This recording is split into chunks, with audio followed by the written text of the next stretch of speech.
پہلی خوشخبری ملتی ہے، انجیل ملتی ہے، فرسٹ گاسپل، کہ جس میں خدا نے ذکر کیا، خدا نے منصوبہ بنایا کہ بے شک بنی نوع انسان اب گناہ میں گر گیا ہے، لیکن میں بنی نوع انسان کو نجات دوں گا۔ اور خدا نے بڑے واضح طور پر وہاں پر فرمایا، بیان کیا کہ یہ نجات دہندہ عورت کی نسل سے ہوگا۔ جب ہم پیدائش کی کتاب اس کا 3 باب اس کی 15ویں آیت پڑھتے ہیں تو وہاں پر ہمیں یہ بیان ملتا ہے کہ وہ عورت سے پیدا ہوگا اور تو اس کا سر کچلے گا اور وہ تیری ایڑی پر کاٹے گا۔ میرے عزیزو، ابلیس کی، شیطان کی حتی المکان کوشش تھی کہ یسوع مسیح صلیب پر اپنی جان نہ دیں، کیونکہ ابلیس جانتا تھا کہ اگر خدا کے بیٹے یسوع مسیح نے، جو راست باز ہے، جو گناہ سے واقف ہی نہیں ہے، جس نے کوئی گناہ نہیں کیا، جو نسل آدم سے بھی نہیں ہے، جس کے اندر نہ موروثی گناہ موجود ہے اور نہ ہی عملی گناہ اس نے کیا ہے، اگر اس ہستی نے صلیب پر اپنی جان دے دی تو تمام بنی نوع انسان کے گناہوں کا کفارہ ہو جائے گا۔ ابلیس یہ جانتا تھا، اور ابلیس کی یہ کوشش تھی کہ یسوع مسیح صلیب تک نہ پہنچ سکے، اس لیے اس نے مسیح کی پیدائش کے وقت ہی مسیح کو ختم کرنے کی کوشش کی۔ ہم مقدس متی رسول کے انجیلی بیان میں اور مقدس لوکا کے انجیلی بیان میں مسیح کی پیدائش کے ان واقعات کی بڑی تفصیل دیکھ سکتے ہیں۔ وہاں پر بڑے واضح طور پر ہم اس بیان کو دیکھتے ہیں کہ جب یسوع المسیح کی پیدائش ہوئی تو مجوسی جو ہیں وہ تحائف لے کر اس بادشاہ کے لیے آئے، اور انہوں نے آ کر ہیرودیس بادشاہ کے محل میں بادشاہ سے کہا کہ ہم اس بادشاہ کو دیکھنے آئے ہیں، اس کے لیے تحائف لائے ہیں جو پیدا ہوا ہے۔ تو ہیرودیس غصے سے بھر گیا، حسد سے بھر گیا کہ کون بادشاہ؟ میرے علاوہ کوئی اور بادشاہ ہو ہی نہیں سکتا۔ اور کتاب مقدس بیان کرتی ہے کہ ہیرودیس نے ان سے تفتیش کی اور پھر اس نے اعلان جاری کر دیا کہ یہودیہ کے گلیل میں، یروشلم میں جتنے بھی بچے 2 سال کے ہیں، 2 سال کے سب بچوں کو قتل کر دیا جائے۔ اور بہت سے بچے قتل کر دیے گئے، اور ہیرودیس کا یہ خیال تھا کہ مسیح بھی اسی میں قتل ہو جائے گا، وہ مر جائے گا۔ وہ بادشاہ جس کا ذکر مجوسی کر رہے ہیں وہ انہی بچوں میں ختم ہو جائے گا۔ میرے عزیزو، لیکن خدا کا منصوبہ کچھ اور تھا۔ خدا نے اس سے پہلے کہ ہیرودیس اس حکم کو جاری کرتا، اس پہ جو ہے عمل نافذ کرواتا، اس سے پہلے ہی مقدس یوسف کو رویا میں کہا کہ تو مقدسہ مریم کو اور اس بچے کو لے کر مصر چلا جا۔ میرے عزیزو، ہم دیکھتے ہیں کہ جب یسوع المسیح نے بپتسمہ لیا 30 برس کی عمر میں، تو یسوع المسیح نے بپتسمہ لینے کے بعد خدا کا روح اسے بیابان میں لے گیا، اور وہ 40 دن تک وہاں پر ابلیس سے آزمایا گیا۔ ابلیس نے بہت سی آزمائشیں مسیح کے سامنے رکھی۔ کبھی وہ کہتا ہے کہ تو ان پتھروں کو کہہ کہ تیرے لیے روٹی بن جائے، تو مسیح نے اسے جواب دیا کہ آدمی صرف روٹی ہی سے جیتا نہ رہے گا، بلکہ ہر اس بات سے جو خدا کے منہ سے نکلتی ہے، یعنی خدا کے کلام سے۔ خدا کا کلام زندگی بخشتا ہے، خدا کا کلام ہے جو زندہ رکھتا ہے، کیونکہ پیدائش کی کتاب میں ہم دیکھتے ہیں کہ جب خدا نے پہلے انسان کو، آدم کو بنایا تو اس نے مٹی سے اس کو بنایا، اور پھر لکھا ہے کہ خدا نے اس کے نتنوں میں زندگی کا دم پھونکا تو وہ جیتی جان ہوا۔ خدا کا کلام زندگی ہے، اور خدا نے اس کے نتنوں میں زندگی کا دم پھونکا۔ خدا کا کلام زندگی ہے۔ یسوع مسیح نے کہا، راہ اور حق اور زندگی میں ہوں۔ میں اس لیے آیا کہ لوگ زندگی پائیں اور کثرت کی زندگی پائیں۔ میرے عزیزو، ابلیس نے پوری کوشش کی کہ یسوع مسیح جو ہے وہ دنیا کی آزمائشوں میں پڑھ کر اس مشن کو، اس رسالت کو، اس مقصد کو جو خدا باپ نے بیٹے کے ذمہ لگایا ہے، وہ اس سے انحراف کریں، لیکن مسیح نے ابلیس کی باتوں پہ دھیان نہیں دیا، بلکہ اس نے اپنا ٹارگٹ، اپنا مشن، اپنا گول جو خدا باپ نے اسے دیا اسے جاری رکھا، اور ابلیس پر غالب آیا، اور ابلیس کی ساری آزمائشوں کا بڑے مؤثر انداز سے جواب دیا۔ ابلیس کو منہ کی کھانی پڑی۔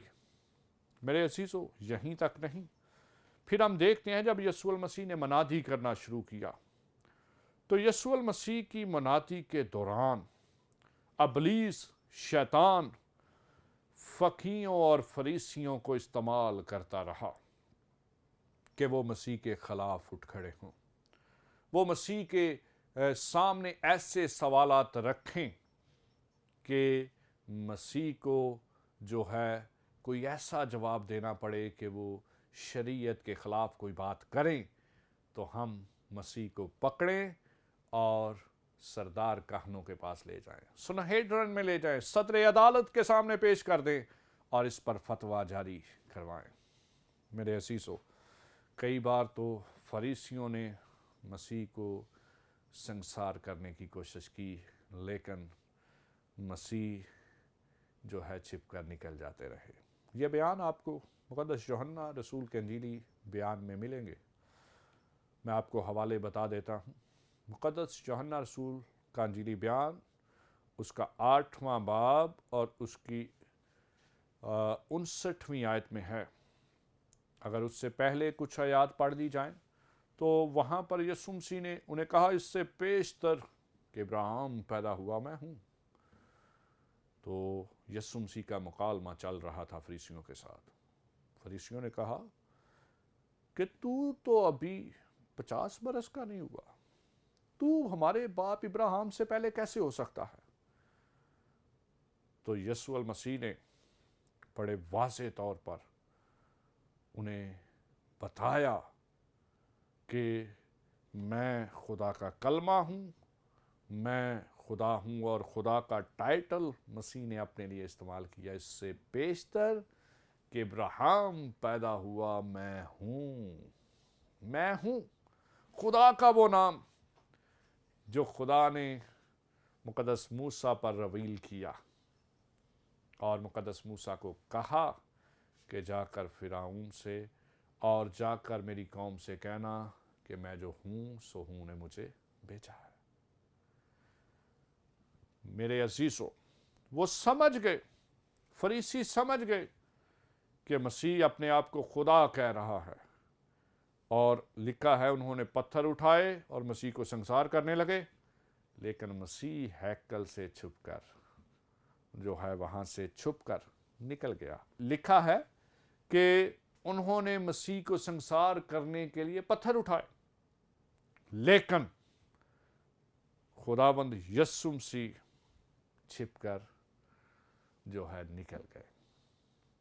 اسی طرح ایک اور بیان ہمیں یوحنا رسول کے انجیلی بیان اس کے 10ویں باب کی 30ویں سے 31ویں آیت میں ملتا ہے۔ ایک بار پھر فریسیوں نے، یہودیوں نے پتھر اٹھا لیے مسیح کو مارنے کے لیے، سنسار کرنے کے لیے۔ مسیح نے کہا، مجھے یہ بتاؤ کہ تم مجھے کیوں سنسار کرنا چاہتے ہو؟ انہوں نے بڑے واضح طور پر کہا کہ تو انسان ہو کر اپنے آپ کو خدا کہتا ہے، اس لیے ہم تجھے سنسار کرنا چاہتے ہیں۔ میرے عزیزو، ابلیس کی کوشش تھی کہ مسیح صلیب تک نہ پہنچے، صلیب پر پہنچنے سے پہلے ہی اسے سنسار کر دیا جائے، کفارہ نہ ہو سکے، لیکن خدا کی بات کے سامنے ابلیس کی ایک بھی نہ چلی۔ آگے چل کے ہم دیکھتے ہیں کہ ابلیس شیطان مقدس پطرس رسول کے ذریعہ سے بھی کام کرتا ہے، اور جب یسوع مسیح اپنے شاگردوں پر اس بات کو رویل کرتے ہیں کہ ضرور ہے کہ ابن آدم پکڑوایا جائے، غیر قوموں کے حوالے کیا جائے اور وہ صلیب دے دیا جائے اور تیسرے دن مردوں میں سے جی اٹھے، ضرور ہے ایسا ہوگا، تو پطرس رسول نے کہا کہ خداوند میں ایسا نہیں ہونے دوں گا۔ یہ بیان آپ کو مقدس متی رسول کے انجیلی بیان اس کے 16ویں باب کی 21ویں سے 23ویں آیت تک ملے گا۔ وہاں پر ابلیس نے پطرس کے ذریعہ سے ہو کر مسیح کی مصلوبیت کو روکنے کی کوشش کی، لیکن وہاں پر یسوع مسیح کو اپنے شاگرد کو، اپنے رسول کو یہ کہنا پڑا کہ اے شیطان دور ہو۔ میرے عزیزو، خداوند یسوع مسیح نے یہ بھی فرمایا پطرس کو اور اپنے شاگردوں کو کہ ابلیس نے تم کو مانگا ہے کہ وہ تمہیں پھٹکے۔ میرے عزیزو، پطرس کے ذریعہ سے ابلیس نے کوشش کی کہ مسیح کی صلیبی موت میں رکاوٹ پیدا کی جا سکے، لیکن ایسا بھی وہ نہ کر سکا۔ آگے چل کے ہم دیکھتے ہیں کہ یسوع مسیح صلیب پر چڑھے اور انہوں نے عالمگیر کفارہ دینے کے لیے اپنی جان صلیب پر دی۔ مسیح کو صلیب دیا گیا ہے، اور صلیب دیے ہوئے مسیح کی بائیں طرف جو ڈاکو ہے وہ کہتا ہے، وہ مسیح کو کہتا ہے، وہ کہتا ہے کہ تو خود بھی صلیب سے نیچے اتر اور ہمیں بھی بچا۔ یہ بیان آپ کو مقدس لوکا کے انجیلی بیان کے 23ویں باب کی 39ویں آیت میں ملے گا۔ مگر وہ ڈاکو جو دائیں طرف تھا، اس نے کہا کہ ہم تو اپنے گناہوں کی سزا پا رہے ہیں، ہم نے ڈاکے ڈالے ہیں، لوگوں کو لوٹا ہے، تنگ کیا ہے، پریشان کیا لوگوں کو، لیکن اس نے کوئی گناہ نہیں کیا۔ اے یسوع، جب تو اپنی بادشاہی میں آئے تو مجھے یاد رکھنا۔ اور یسوع مسیح نے اسے جواب دیا اور کہا کہ آج ہی تو میرے ساتھ فردوس میں ہوگا۔ میرے عزیزو، اس ڈاکو نے جو بائیں طرف والا تھا، مسیح کو صلیب چڑھے ہوئے مسیح کو اتارنے کی کوشش کی، ایموشنل مسیح کو کرنے کی کوشش کی، جذباتی کرنے کی کوشش کی، اگر تو خدا کا بیٹا ہے، چیلنج دیا۔ لیکن مسیح نے ابلیس کی بات پر، شیطان کی بات پر، اس ڈاکو کی بات پر جس کے ذریعہ سے ابلیس یہ بات کر رہا تھا، اس پہ دھیان نہیں دیا۔ مسیح نے صلیب پر اپنی جان دی، اس نے اپنا خون بہنے دیا تاکہ اس کا خون بہے اور ہمارے گناہوں کا کفارہ ہو۔ میرے عزیزو، اتنا ہی نہیں، صلیب پر چڑھے ہوئے مسیح کے پاس سے جب لوگ گزر رہے ہیں تو وہ بھی مسیح کو لعن طعن کر رہے ہیں، وہ بھی تانے دے رہے ہیں، وہ بھی کہہ رہے ہیں اگر تو خدا کا بیٹا ہے تو صلیب پر سے اتر آ۔ مقدس متی رسول کے انجیلی بیان اس کے 27ویں باب کی 40ویں آیت میں، اور یہاں تک کہہ رہے ہیں کہ تو ابھی صلیب سے نیچے اتر آ اور ہم تجھ پر ایمان لے آئیں گے۔ ابلیس ان لوگوں کو استعمال کر رہا ہے۔ پھر لکھا ہے سردار کہن اور فقیہ بھی مسیح کو لعن طعن کر رہے تھے، وہ بھی کہہ رہے تھے کہ تو اگر خدا کا بیٹا ہے تو خود نیچے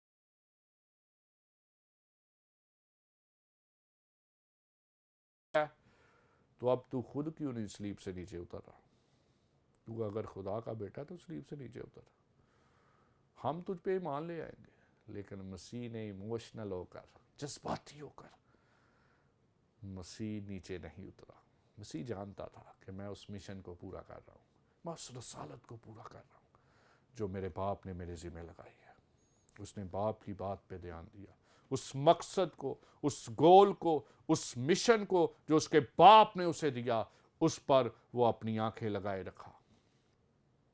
اس نے اپنی آنکھیں اسی پر لگائے رکھی اور اس مقصد کو پورا کیا، کیونکہ صلیب کا پیغام ہلاک ہونے والوں کے نزدیک تو بیوقوفی ہے، مگر ہم نجات پانے والوں کے نزدیک خدا کی قدرت ہے۔